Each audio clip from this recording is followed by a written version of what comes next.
Assalamualaikum warahmatullahi wabarakatuh.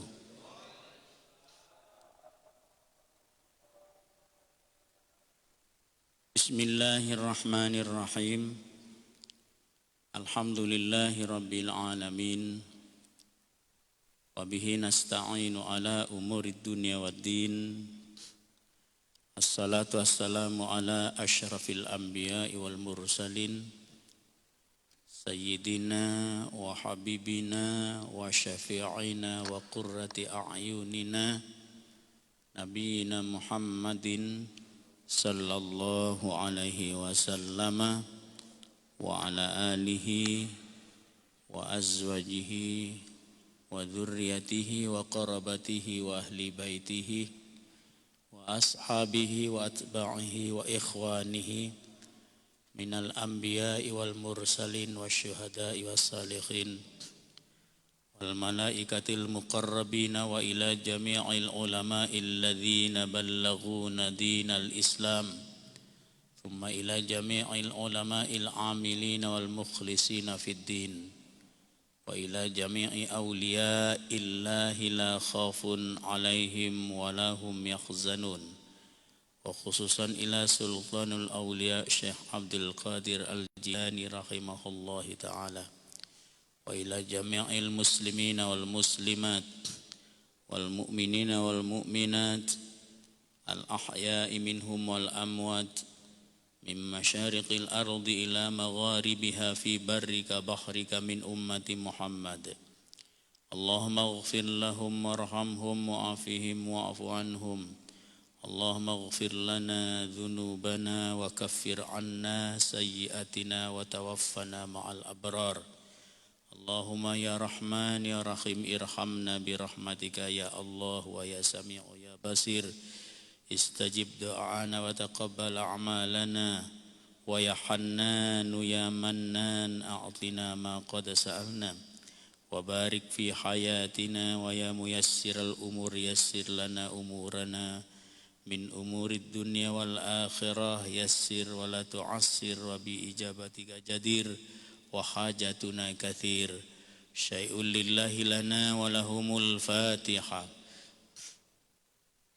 A'udzu billahi minasy syaithanir rajim. Bismillahirrahmanirrahim. Alhamdulillahi rabbil alamin. Arrahmanir rahim. Maliki yaumiddin. Iyyaka na'budu wa iyyaka nasta'in. Ihdinas siratal mustaqim. Siratal ladzina an'amta 'alaihim ghairil maghdubi 'alaihim waladdallin. Amin. Qala rabbi shrah li sadri wa yassir li amri wahlul 'uqdatam min lisani yafqahu qawli amma ba'du.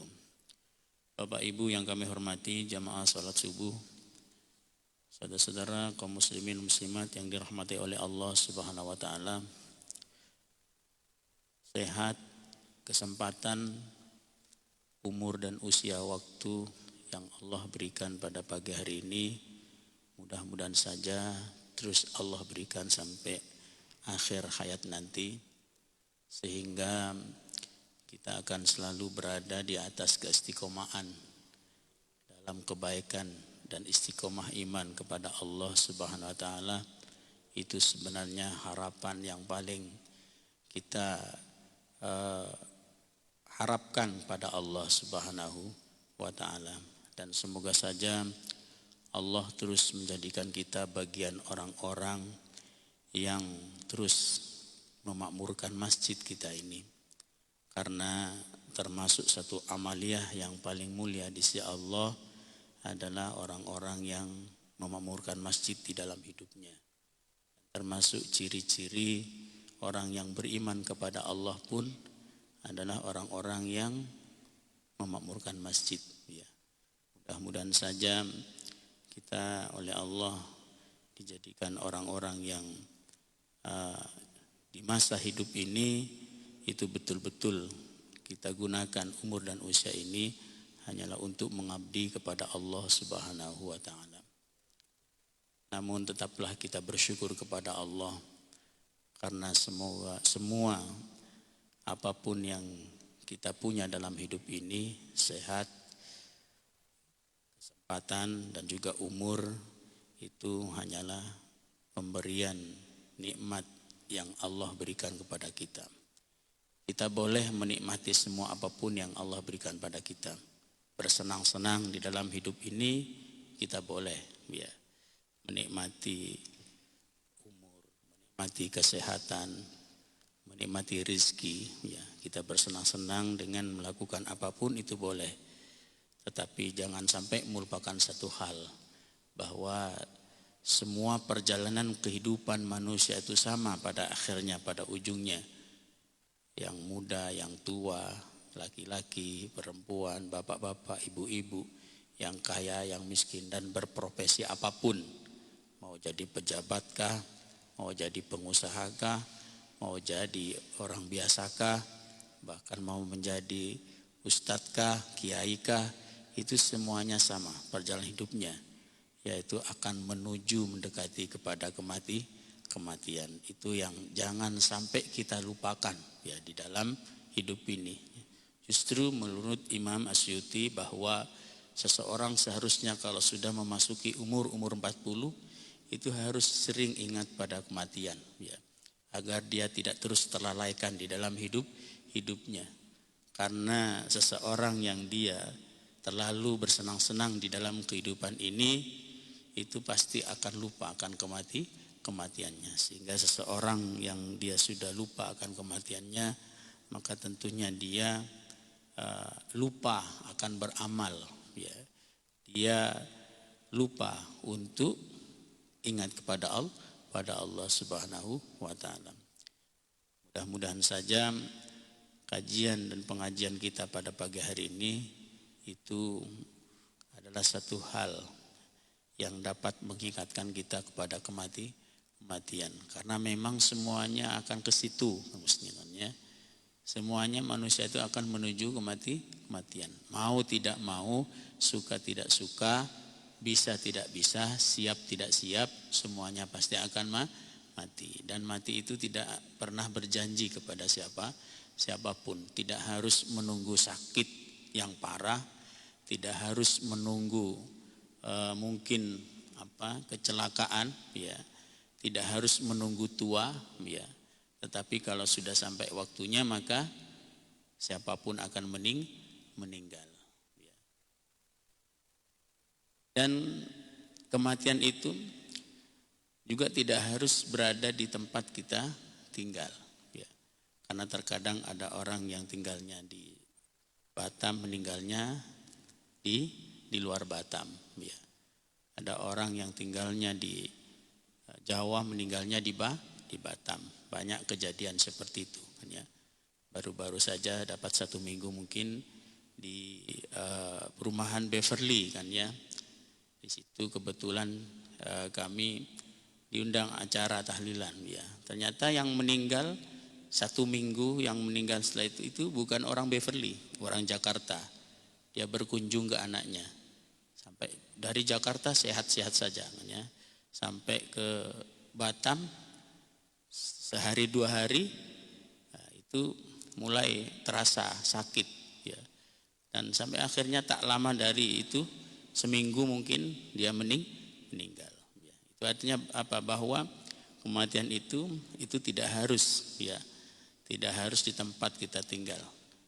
Dan kita tidak bisa menentukan akan kematian itu, tetapi kita bisa berharap kepada Allah agar Allah mematikan kita di waktu, di saat yang baik, dalam keadaan yang baik, dan di tempat yang baik. Di waktu, di saat, dalam keadaan yang baik itu tentunya di saat kita lagi beribadah kepada Allah, kita lagi sholat, kita lagi baca Quran, ya. Kemudian atau kita lagi menuntut ilmu, atau kita lagi dalam perjalanan dalam kebaikan. Dan juga di tempat yang baik, meninggal di masjid itu tempat yang baik, ataupun meninggal di rumah kita sendiri, ya, ataupun meninggal di, ya, pokoknya di tempat-tempat yang baik. Jangan sampai kita meninggal di saat berada di tempat yang tidak baik. Mungkin lagi jalan-jalan ke tempat maksiat, meninggal di situ. Naudzubillah. Dan itu juga terjadi dalam kehidupan kita kan. Ada orang yang baik itu dia di masa hidupnya mungkinlah boleh dikatakan jadi pendai, jadi ustadz kan ya. Kemudian tiba-tiba ditemukannya dia mati di tempat kemaksiatan, ya, di tempat wanita yang tidak baik. Ya, ya. Itu menunjukkan bahwa kematian seseorang tidak bisa dia tentukan. Ya. Tetapi boleh kita berharap kepada Allah agar Allah mematikan kita di waktu yang baik dan juga di tempat yang baik. Dan salah satu ciri-ciri orang yang meninggal dalam keadaan baik itu adalah orang yang mati di hari kelahirannya, ya. Karena Rasulullah sendiri meninggal di hari kelahirannya. Rasulullah lahir di hari Senin tanggal 12 Rabiul Awal, hijrah pun juga di hari Senin tanggal 12 Rabiul Awal, meninggalnya pun juga di hari Senin.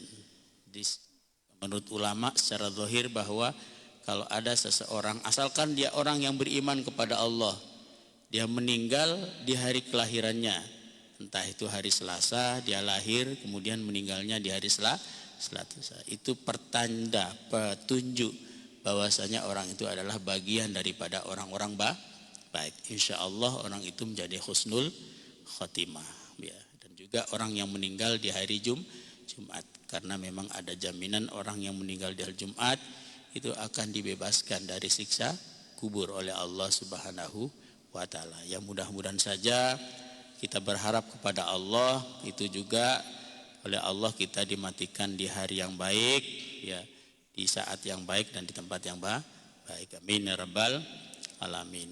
Bapak Ibu jamaah salat subuh yang dirahmati oleh Allah Subhanahu wa taala, melanjutkan apa yang kami sampaikan di pekan yang lalu, yaitu hadis yang di situ di dalamnya menceritakan tentang Amr bin As di saat berada di dalam sakaratul maut ataupun dalam menghadapi kematiannya, ketika didatangi seorang sahabatnya yang bernama Abdurrahman, ya. Dan dia sempat bertanya, berkomunikasi kepada Amr bin As, ya.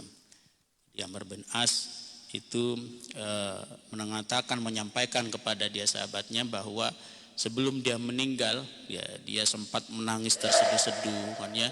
Bahkan seharian penuh dia menangis, dari pagi sampai sore dia menangis. Bahkan dia tidak mampu untuk menghadapkan wajahnya ke kawannya itu. Dia memalingkannya dan dia menghadapkan wajahnya ke tembok pada saat itu.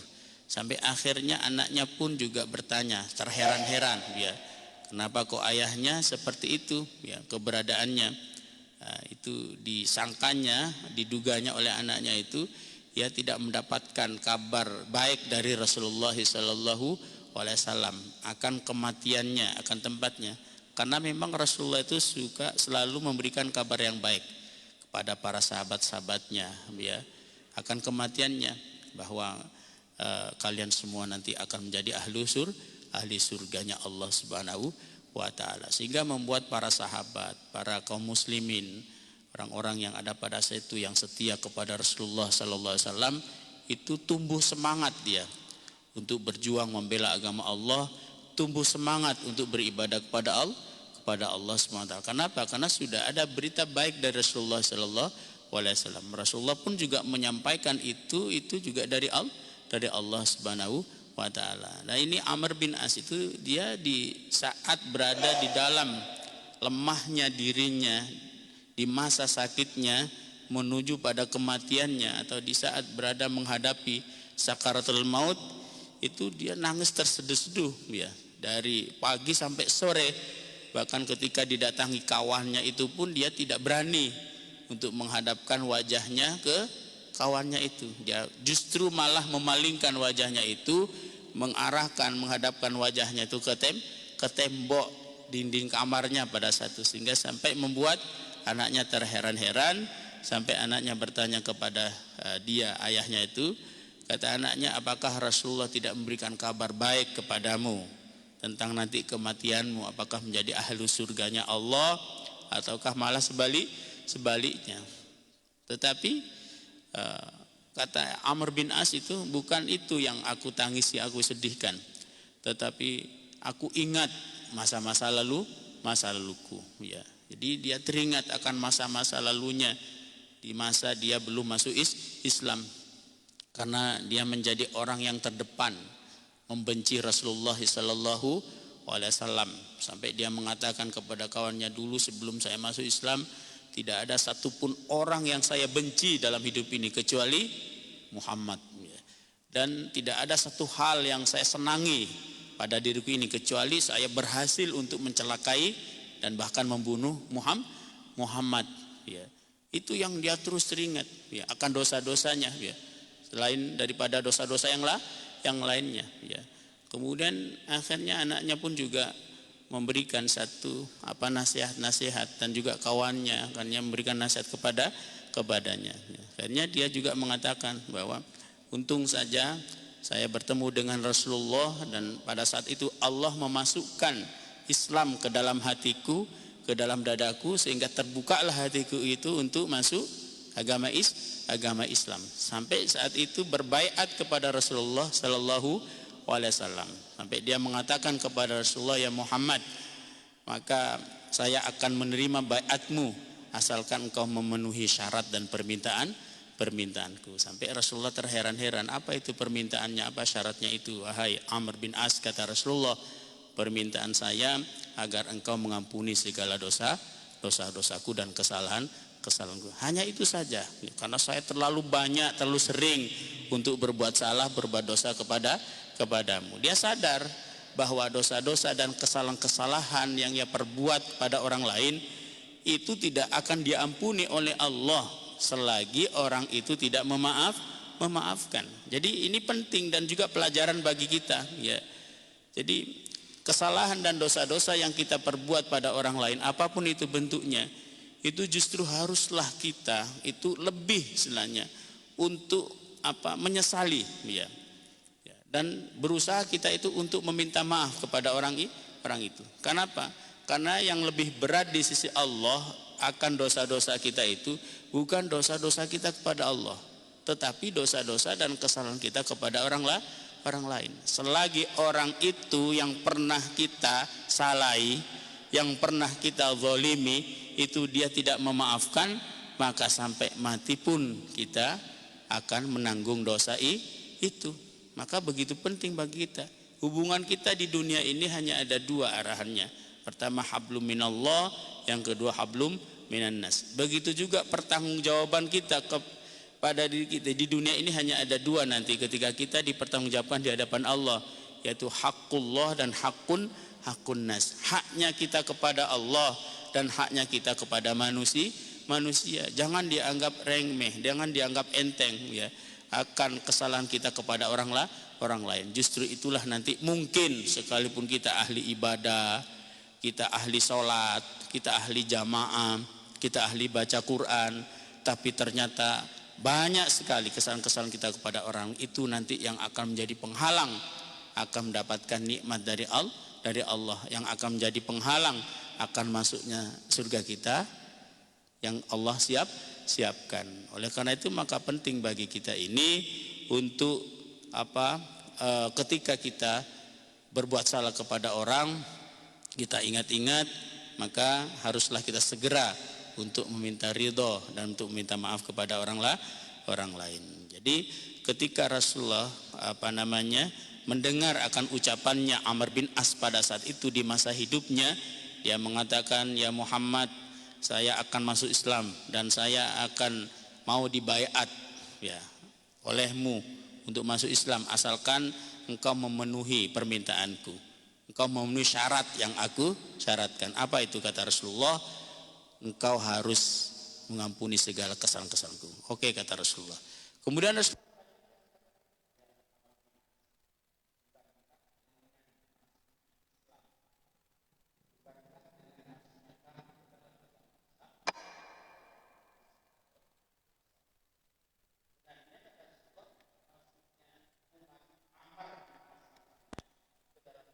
Islam itu saja itu sudah akan menghapus dosa. Tetapi Amr bin As itu dia masih terpikir akan dosa-dosanya yang pernah ia perbuat di masa lalunya, ya. Karena itu memang hal yang sangat penting, ya. Hal yang harus kita ingat terus, kan, ya. Kemudian kata Rasulullah lagi, hijrahnya kamu ke dalam agama Islam itu sudah menghapus segala dosa-dosanya.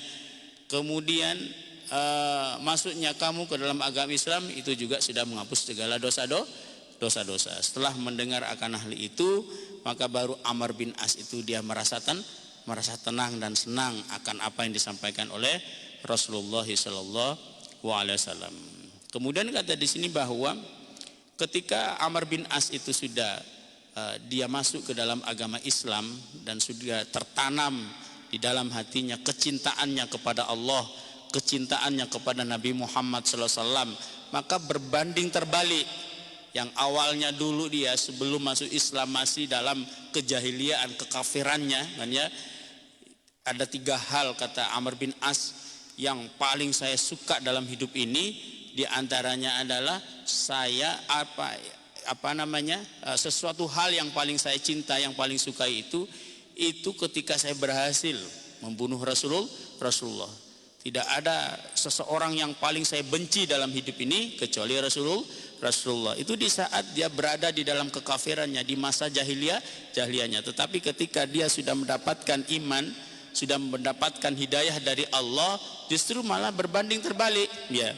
Justru dia mengatakan, wa makana ahadun habbu ila man min Rasulillah sallallahu alaihi wasallam wala li ajli fi aini minhu. Tidak ada satupun orang di dunia ini yang lebih aku cintai kecuali Rasulullah SAW. Dulunya dia mengatakan tidak ada satupun orang yang saya benci di dunia ini kecuali Nabi Muhammad. Setelah dia mendapatkan hidayah dari Allah, sudah merasakan nikmatnya iman dan juga nikmatnya Islam di dalam hatinya, justru dia mengatakan tidak ada satupun orang yang saya cintai, yang saya suka di dunia ini kecuali Nabi Muhammad SAW. Berarti orang itu sudah merasakan memang nikmatnya iman, sudah merasakan akan cintanya kepada Rasulullah. Ciri-ciri orang siapapun dia, saat ini pun juga kita ini kalau benar-benar cinta kepada Rasulullah itu mesti, ya, ketika berbicara tentang Rasulullah, ketika berbicara tentang perjalanan sejarah Rasulullah, ataupun di saat disebutkannya nama Muhammad, itu mesti ada getaran di dalam hatinya. Justru nanti sampai dia menampakkan di dalam wajah dan dirinya, yaitu mengeluarkan air mata. Dan kita sebagai umat Rasulullah itu harus ada rasa cinta, sekalipun hanya sedikit, kepada Rasulullah Sallallahu Alaihi Wasallam, ya. Karena itu memang syarat kita itu untuk diakui oleh Nabi Muhammad itu harus ada cinta. Jangan hanya sekedar kita pengakuan saya suka cinta kepada Rasulullah, tetapi kecintaan kita kepada Rasulullah hanya sebatas lisan. Itu nanti bisa dikatakan cinta yang bohong, ya, cinta yang dusta. Jadi kalau kita mengaku cinta kepada Rasulullah harus betul-betul muncul keluar dari hati nurani, ya. Apa ciri-cirinya orang yang cinta kepada Rasulullah? Ketika disebutkan nama Nabi Muhammad SAW, paling tidak sekalipun pada saat itu dia tidak mampu untuk mengeluarkan air matanya, menangis, mengenang, mengingat kepada sosok manusia yang sangat mulia di sisi Allah Subhanahu wa taala, yaitu Nabi Muhammad SAW, paling tidak ada getaran di dalam hati, kan, ya. Seperti halnya anak muda yang baru saja jatuh cinta kepada seorang wanita, kan, ya. Tentunya dia itu ketika ada nama dia yang disebutkan di depannya itu mesti ada gejolak dalam hatinya. Mungkin Bapak Ibu juga merasakan dulu sebelum menikah, kan, ya, ketika pertama kali mencintai, ya, calon suami bapak sekarang, kan, ya. Tentunya itu kalau disebutkan namanya itu mesti ada getaran di dalam hati. Itu sudah merasakan cinta yang sebenarnya. Ya, kepada Rasulullah juga harus seperti itu menurut para ulama, ya. Makanya juga kita oleh ulama itu harus dipaksakan di saat membaca Al-Qur'an itu harus dipaksakan untuk menangis. Bahkan, kan, ya, menurut para ulama kalau seandainya pada satu kita tidak bisa untuk menangis, ya, di saat membaca Al-Qur'an, ya, itu harus dipaksa untuk menangis, kalau bisa dibikin menangis ya. Nggak apa-apa, nangis buatan nggak apa-apa kan ya.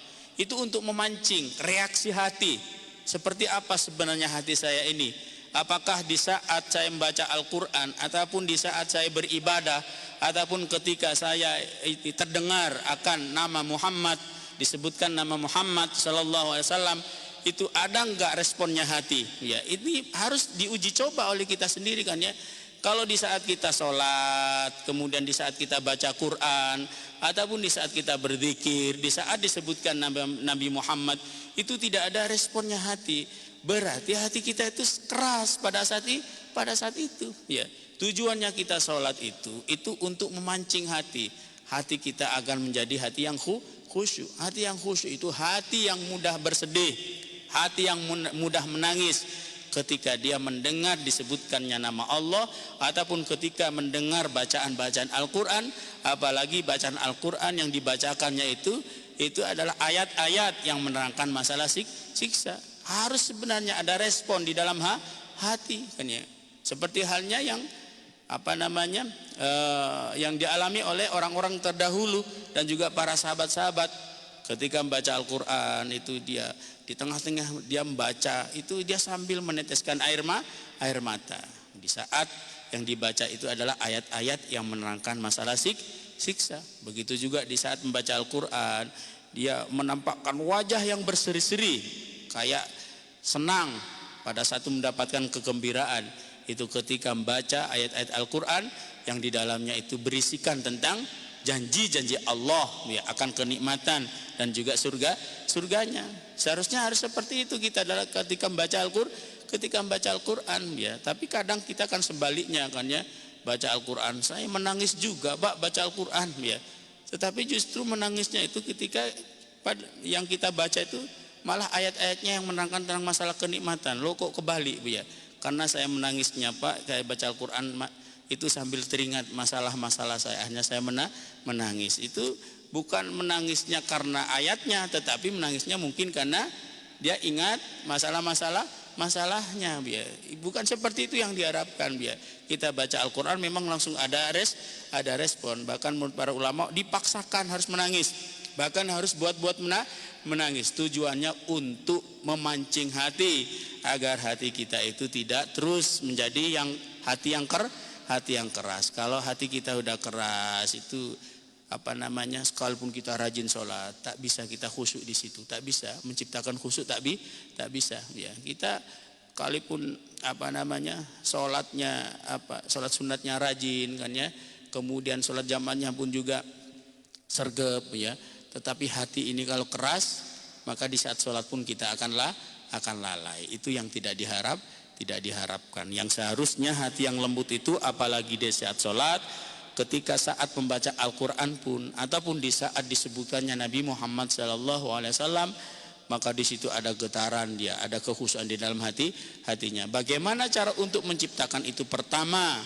maka kita harus memperbanyak membaca sholawat kepada Rasulullah kan ya, paling tidaknya seharinya ataupun semalamnya itu baca 1000, 2000, 3000, 4000. Tujuannya apa? Sambil meminta kepada Allah, ya Allah tanamkanlah rasa cinta di dalam hati ini kepada Nabi Muhammad sallallahu alaihi wasallam, sehingga ketika sudah ada rasa cinta dalam hatinya kepada Rasulullah, di saat disebutkan nama Muhammad saja langsung ada getaran, maka di situ nanti akan merespon mata kita itu akan menangis. Itu berarti menunjukkan bahwa cinta kita betul-betul cinta yang sejati kepada Nabi Muhammad sallallahu alaihi wasallam. Itulah nanti orang-orang yang akan dicari oleh Rasulullah SAW di hari kiamat di padang mahsyar nanti. Dia berhak akan mendapatkan syafaatnya. Ya, semoga saja itu akan dirasakan oleh diri kita di saat masih hidup di dunia. Jadi Bapak Ibu yang kami hormati, kata di sini kata Amr bin As itu dia mengatakan pada kawannya, setelah saya mendapatkan nikmatnya iman di dalam hati ini, maka justru saya berbalik saat ini. Yang dulu saya mengatakan, bahkan saya di dalam hati ini berjanji bahwa tidak ada orang yang saya benci kecuali Muhammad, tapi saat ini justru sebaliknya, kata dia itu, tidak ada satupun orang di dunia ini, siapapun dia, yang lebih saya suka, yang lebih saya cinta kecuali Nabi Muhammad sallallahu alaihi wasallam. Wala ajala fi aini minhu, dan tidak ada yang paling agung, yang paling mulia di sisiku, di mataku kecuali dia. Karena memang Nabi Muhammad itu manusia yang paling mulia, ya. Jadi Nabi Muhammad itu sosok, bahkan tidak hanya manusia, makhluk di sisi Allah yang paling mulia. Coba kita bayangkan, di saat Nabi Adam saja itu ketika oleh Allah diusir dari surga akan kesalahannya, kemudian dia bertaubat, ya, sepanjang 300 tahun dia bertaubat tidak diterima oleh Allah SWT. Tapi ketika dia bertaubat kepada Allah, itu menyebutkan nama Nabi Muhammad, maka Allah langsung membuka pintu taubatnya. Ya Rabbi, kata Nabi Adam, terimalah taubatku bihaqqi Muhammadin sallallahu alaihi wasallam, akan kebenaran Nabi Muhammad. Akhirnya pada saat itu Allah itu dia terheran-heran, padahal Allah tahu sebenarnya, tapi Allah itu hanya menguji kepada Nabi Adam. Kata Allah, ya Adam, kamu dari mana dapat Muhammad itu? Ya Rabb, ya Tuhanku, ketika saya memandang arasy, ketika saya memandang langit, maka terlihatlah di atas arasy ini yaitu namamu dan disandingkan dengan nama Muhammad. Saya yakin bahwa Muhammad ini adalah orang yang paling mulia di sini. Kata Allah, ya benar, dia adalah kekasihku, tetapi saat ini dia belum saya lahirkan, belum saya ciptakan. Nanti dia akan menjadi nabi akhir zaman. Tetapi sekalipun Nabi Muhammad menjadi nabi akhir zaman, dia nurnya, cahayanya itu sudah diciptakan terlebih dahulu oleh Allah Subhanahu wa ta'ala. Sehingga dalam hadis qudsinya Allah mengatakan, laulaka ya Muhammadu la akhluqul arda wa ma fiha.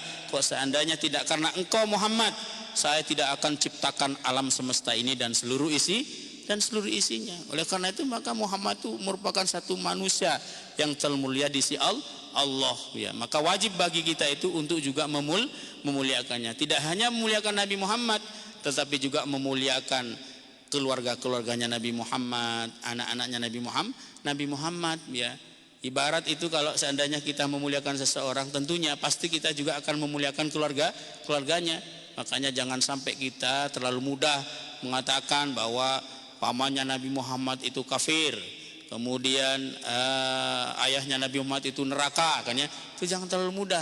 Berarti itu sama saja dengan melecehkan Nabi Muhammad, ya. Sekalipun kita tahu bahwa ayahnya ataupun kakek-kakeknya Rasulullah itu hidup di masa belum datangnya dibawanya Islam oleh Rasulullah, tetapi kita tidak boleh, ya, mengatakan bahwa mereka itu adalah orang-orang yang akan dimasukkan dalam neraka oleh Allah. Kalau kita mengatakan demikian berarti kita merendahkan Nabi Muhammad, kita tidak memuliakannya. Bapak Ibu yang kami hormati. Jadi kata di sini bahwa kata beliau Amr bin As mengatakan bahwa saya sampai tidak sanggup, ya. Saya memandang akan kemuliaannya Rasulullah tidak sanggup. Begitu mulianya Nabi Muhammad sallallahu alaihi wasallam. Memang para sahabat seperti itu. Jadi sahabat itu banyak mereka itu yang tidak secara jelas bisa melihat menatap Rasulullah.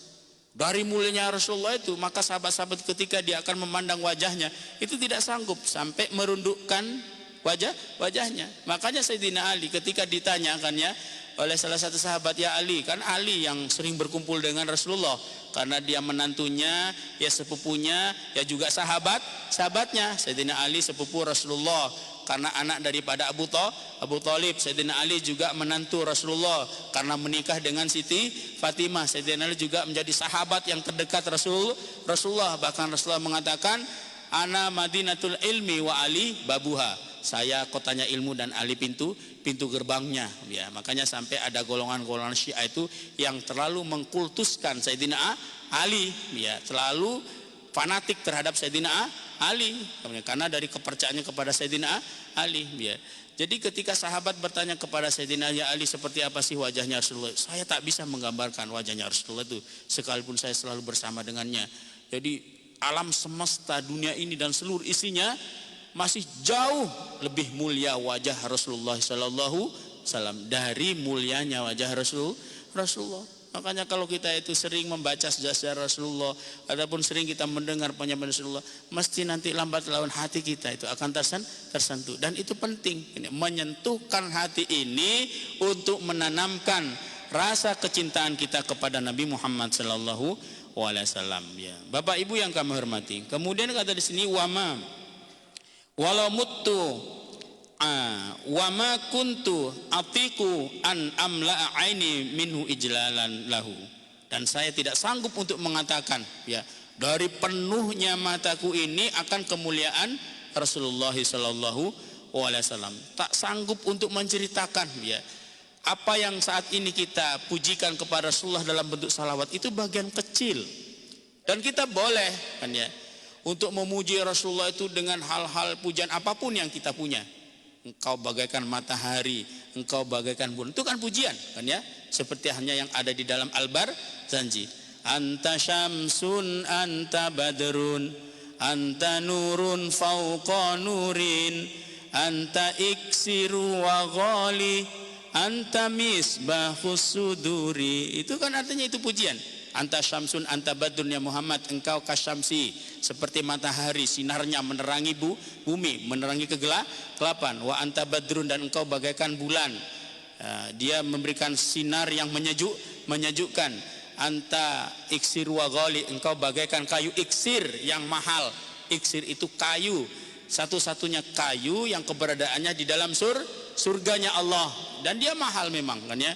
Dan engkau bagaikan lampu cahaya menerangi. Itu semua pujian. Siapapun boleh memuji, tetapi jangan sampai kita berlebihan sampai menganggap Nabi Muhammad itu Tuhan. Makanya di dalam Burdah itu dikatakan bahwa kata Imam Al-Busiri, kan, ya, boleh kalian memuji Nabi Muhammad SAW dengan pujian apapun, tapi jangan sampai kalian menganggap, menjadikan Nabi Muhammad seperti anggapannya orang-orang Nasrani kepada Nabi Isa, kan, ya. Orang-orang Nasrani itu dia berlebihan di dalam hal itu sehingga sampai menganggap Nabi Isa adalah Tuhan ataupun Tuhan. Nah, itu yang dilarang, kan, ya. Kita boleh memuji apapun kepada Rasulullah, boleh, silakan. Buat salawat, saya ingin buat salawat sendiri, silakan, boleh, kan, ya. Tapi jangan sampai berlebihan, jangan sampai mengkultuskan Rasulullah sallallahu alaihi wasallam, sehingga kalau sampai berlebihan mengkultuskan sampai akhirnya kita nanti sama dengan orang Nasrani yang menganggap Nabi Muhammad adalah Tuhan. Itu yang dilarang oleh Allah dan oleh Nabi Muhammad sallallahu alaihi wasallam. Makanya di dalam ajaran agama kita itu ada salawat. Itu menunjukkan bahwa setinggi apapun Rasulullah, sehebat apapun Rasulullah, itu ada zat yang membuat dirinya itu tinggi derajatnya, ada zat yang membuat dirinya mulia, yaitu Allah Subhanahu wa taala. Tetap kita tertujunya apapun itu hanyalah kepada Allah Subhanahu wa taala. Ya, Bapak Ibu yang kami hormati, ya, waktunya sudah syuruk, ya. Syuruk, Pak, ya, waktunya. Sedikit lagi, ya. Itu kami lanjutkan juga, tinggal sedikit lagi juga ini, kan, ya. Itu. Bismillahirrahmanirrahim, ya. Walau su'iltu an asfahu ma atlaqtu. Kalau seandainya saya ditanya untuk mensifati seperti apa Rasulullah, maka saya tidak bisa untuk menyampaikan itu, kata Amr bin As. Li anni lam akun amla aini minhu. Karena saya juga tidak mampu, tidak bisa untuk memenuhi pandanganku kepada Rasulullah sallallahu alaihi wasallam, kata Amr bin As. Walau mutu ala tilkal hal la rajautu an akuna min ahli jannah. Seandainya saya mati dalam keadaan seperti itu, di tengah-tengahnya ada rindu kepada Rasulullah, kok mati? Nah, saya berharap kematian saya itu menjadi orang yang ahli surga, kata Amr bin As. Tsumma wulaina asya'a ma adri tsumma uqimu hawla qabri, ya. Kemudian saya oleh Rasulullah pada saat itu dititipkan amanah banyak hal, artinya diberikan tugas oleh Rasulullah, banyak tugas. Yang paling dasar tugasnya itu Amr bin As itu dia satu-satunya sahabat yang menaklukkan Mesir, artinya membuka kota Mesir bisa diduduki oleh umat Islam, sehingga Amr bin As pun juga menjadi gubernur di kota Mesir sampai pada masanya Umar bin Khattab, ya. Yang kalau kita pernah mendengar cerita, kan, ya, ada dulu orang Yahudi, kan, ya, dia ketika di pemerintahannya sana, di sana itu di daerahnya itu pemerintahnya itu akan akan menata kota, kan, ya, sehingga di situ akan membangun masjid. Kebetulan lahan yang akan dibangun masjid itu ada tanahnya orang Yahudi di situ, kan, ya, ada rumahnya. Dia akan digusur, akan digantikan rugi. Ya, kalau dulu itu kalau seandainya tanah itu akan digunakan untuk kepentingan negara, kan ya, itu tidak sewenang-wenang, tidak main gusur gitu aja. Jadi komunikasi dulu, minta persetujuan dari orangnya, ya. Dan itu juga diganti rugi dengan gantian rugi yang cukup besar, bisa jadi 3 kali lipat, ya. Kalau untuk saat ini mungkin bisa main gusur, kan ya. Yang penting ini tanah saya, ini tanah kita, kan ya. Maka harus digusur karena ingin dijadikan mungkin perkantoran dan sebagainya, ya. Pada saat itu dulu, ya, Amr bin As itu yang menjadi gubernurnya, kan ya. Itu kebetulan di satu tempatnya, satu daerahnya ada lahan yang akan dijadikan masjid. Di tengah-tengah tanah itu dia ada rumah. Ternyata rumahnya orang Yahudi. Kata Amr bin As itu, nah, ini Pak akan saya jadikan masjid, jadi Bapak harus pindah. Tidak bisa, saya tidak mau pindah, saya sudah kadung senang tinggal di sini. Kemudian dinegosiasi tidak bisa, kan ya, sampai 1 bulan negonya itu. Apa gini saja Pak, saya ganti rugi 3 kali lipat. Tidak mau. Saya sekalipun diganti rugi 10 kali lipat saya tidak mau. Karena sudah kadung rumah yang saya cintai dari dulu, ini rumah saya, peninggalan mbah saya, katanya. Akhirnya karena itu akan dijadikan masjid utama, kata Amr bin As, udah gusur aja, katanya. Dia, mau tidak mau dia gusur aja. Kemudian orang ini dia pergi mau lapor kepada Umar bin Khattab, kan ya, sebagai presiden pada saat itu, kan ya, sebagai khalifah, kan ya. Dia pergi ke Umar bin Khattab, dia cari, kan ya. Dia cari, dikiranya pandangannya Umar bin Khattab itu dia seorang sosok yang tinggal di tempat yang mewah. Karena Amr bin As ya tempat tinggalnya mewah pada saat itu, kan ya. Dia dicari sampailah ke tempatnya Umar bin Khattab, ya. Tiba-tiba dia menemui seseorang yang berteduh di bawah pohon, ya. Dia tanya, Bapak tahu nggak rumahnya Umar bin Khattab? Tahu, katanya. Kemudian Bapak kenal nggak sama dia? Saya kenal, katanya. Padahal yang dibicarakan adalah Umar bin Khattab, kan ya. Di mana dia rumahnya Pak? Ya di sini rumahnya dia, katanya. Itu yang dikatakan itu adalah dia hanya di bawah pohon. Mana orangnya Pak? Ya kayak yang kamu tanyakan itu orangnya. Ternyata yang ditanyakan orang Yahudi tadi itu, yang dia akan mengadukannya kepada Umar bin Khattab akan perbuatannya Amr bin As pada saat itu yang telah menggusur rumahnya, tanahnya akan dijadikan masjid, kan ya. Itu adalah Umar bin Khattab. Dia gemetar, kan ya, takut, kan ya. Ternyata ini bersihnya. Dia pandangannya itu dari rumahnya, Umar bin Khattab itu rumahnya mewah, kan ya. Kemudian berada di tempat yang istimewa. Ternyata tidak. Rumah Umar bin Khattab itu dia biasa-biasa saja, tidak layak untuk ditempati seorang pemimpin besar, untuk ditempati seorang presiden. Kalau seandainya sekarang, ya, wali kotanya itu mungkin tinggal di mana lah, perumahan kecil, kan ya, perumahan mungkin kalau di Anggrek Sari terlalu mewah mungkin, ya. Mungkin tinggal perumahan di sana, di Sanggung sana, di Ruli lah, kan ya. Kan tak mungkin, kan ya. Ada seorang wali kota tempat tinggalnya rumahnya di Ruli. Kan tak mungkin. Ini justru Umar bin Khattab bukan Ruli lagi, kan ya. Rumah yang tidak layak, ya. Kemudian kata Umar bin Khattab, ada apa kamu ke sini? Saya ingin mengadu, kan. Mengadu apa? Saya ingin mengadu rumah saya yang di Mesir sana itu akan digusur. Oleh siapa? Ya oleh gubernurnya. Siapa namanya? Amr bin As. Ya. Kenapa? Karena katanya ingin jadikan masjid, ya. Saya tak mau rumah itu digusur karena satu-satunya rumah peninggalan orang tua. Kemudian kata Umar bin Khattab, ya sudah, kamu ambil tulang, ya, cari tulang, carilah tulang. Kemudian tulang itu digariskan pedang oleh Umar bin Khattab di garis tengahnya. Ya, Umar bin Khattab tidak menyampaikan apapun, tidak menyampaikan amanah dan nasihat apapun untuk Amr bin As, ya. Hanya menitipkan pesan, ya, berikan satu amanah. Diambilkanlah tulang, digariskan tengahnya itu, ya. Setelah digariskan tengahnya diberikan lagi. Ini kasihkan sama si Amr bin As. Dia makin bingung orang Yahudi itu. Ini apa maksudnya Umar bin Khattab ini? Saya di sini minta solusi kok malah dikasih tulang, ya. Dia pulang, ya, pulang ke Mesir, kan ya. Tapi dia masih bimbang ini. Ini apa maksudnya? Saya minta solusi. Ternyata kok tidak diberi solusi, justru malah dikasih tulang. Tapi dia yakin, saya akan nuruti saja apa yang diperintahkan oleh Umar bin Khattab. Sampailah ke Mesir tanpa mengatakan sepatah kata apapun, menemui Amr bin As saat itu, maka diberikanlah tulang itu, ya, kepada Amr bin As. Ya Amr bin As, ini saya ada titipan dari Khalifah Umar. Apa itu, kata Amr bin As? Ini tulang. Setelah dilihatnya, ya paham Amr bin As ini, kan ya, akan filosofis, hikmah, makna dari apa yang diberikan oleh Umar bin Khattab pada saat itu kepada orang itu, dititipkannya yang berupa tulang yang bergaris tengah. Dia memainnya bahwa hai Amr bin As, kalau jadi pimpinan jadilah pimpinan yang betul-betul adil tanpa memandang siapapun. Dahulukanlah kepentingan rakyatmu, jangan kepentingan dirimu. Kalau kamu tidak bisa adil, maka kamu akan seperti tulang ini, akan saya tebas lehermu.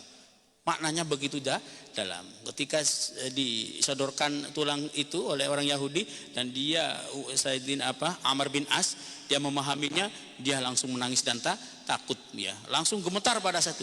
Keluarlah keringat dinginnya. Akhirnya langsung segera menyuruh anak buahnya. Kalau sekarang menyuruh Satpol PP kan ya, udah siapa ketua Satpol PP, jangan sampai menggusur rumah itu. Dia yang rumah itu yang sudah digusur sebagian, bangun lagi.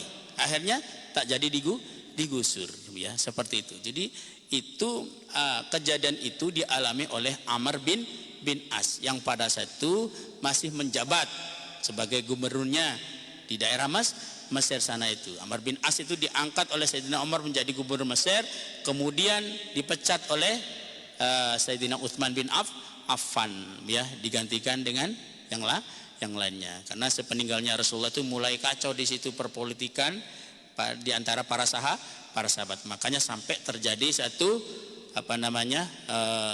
kekacauan di Karbala. Karena itu masalah politik kan ya, seperti itu. Jadi Bapak Ibu yang kami hormati, kata di sini kata Amr bin As, saya diamanahkan oleh Rasulullah itu dengan banyak tugas ya, dan saya sebenarnya tidak sanggup untuk menjalankan itu. Wa idza, kemudian kata di sini fa idza ana mutu fala tusahibni naihatun wala narun. Kalau nanti saya meninggal, saya berharap tidak ada satupun wanita-wanita yang menangis, baik itu istriku ya. Jadi dia berharap itu kalau saya meninggal jangan sampai ada satupun seorang wanita yang menangis akan kematianku. Itu tidak boleh, jangan, kata Amr bin As. Karena memang kalau seorang wanita yang menangis akan kematian seseorang itu berbeda dengan orang laki-laki. Orang wanita menangis itu sebenarnya ketidakrelaan ya pada orang yang meninggal. Tapi kalau orang laki-laki itu karena kesedihannya, terharunya kepada orang yang meninggal. Makanya kan Rasulullah sempat melarang kan ya seorang wanita itu untuk berziarah ke kubur ya. Kenapa ya? Karena wanita itu terlalu baper, mohon maaf saja kan ya, terlalu bawa perasaan ya, sehingga dia itu kalau apalagi pada orang yang sangat dicintai kan ya, ketika ditinggal kan ya, itu nangisnya itu sampai luar biasa kan ya, sampai kadang menjerit-jerit, bahkan sampai mengacak-acak rambutnya sendiri, diacak-acak kan ya, dikiranya mungkin ada apanya lah gitu kan rambutnya, kemudian sampai merobek-robek kainnya. Lah kalau sudah seperti itu justru bukan malah memberikan kesenangan pada orang meninggal, tetapi justru malah memberikan azab. Maka tidak boleh nangis terlalu berlebihan ketika ditinggal mati wafat oleh siapapun orang yang kita cintai, karena itu hukumnya dosa. Bapak Ibu yang kami hormati, mungkin ini saja yang dapat kami sampaikan pada pagi hari ini. Kami rasa cukup, tidak ada lagi pertanyaan kan ya. Karena pertama mengingat waktunya sudah agak sedikit siang kan ya. Dan yang kedua kami rasa Bapak Ibu sudah paham semua apa yang kami sampaikan. Mudah-mudahan saja ini akan menjadi ilmu yang bermanfaat, dan semoga saja oleh Allah hati ini terus diingatkan ya bahwa satu saat nanti kita akan meninggal, akan mati. Apa yang akan kita bawa ketika menghadapi kematian? Tentunya bukan harta, bukan apapun, tetapi amal. Semoga ini menjadi amal baik yang memudahkan kita di saat sakaratul maut. Amin ya rabbal alamin. Ya, mungkin saja dari kami. Mari kita tutup dengan doa kafaratul majlis. Bismillahirrahmanirrahim. Subhanakallahumma bihamdik asyhadu an la ilaha illa anta astaghfiruka wa atubu ilaik. Assalamualaikum warahmatullahi wabarakatuh.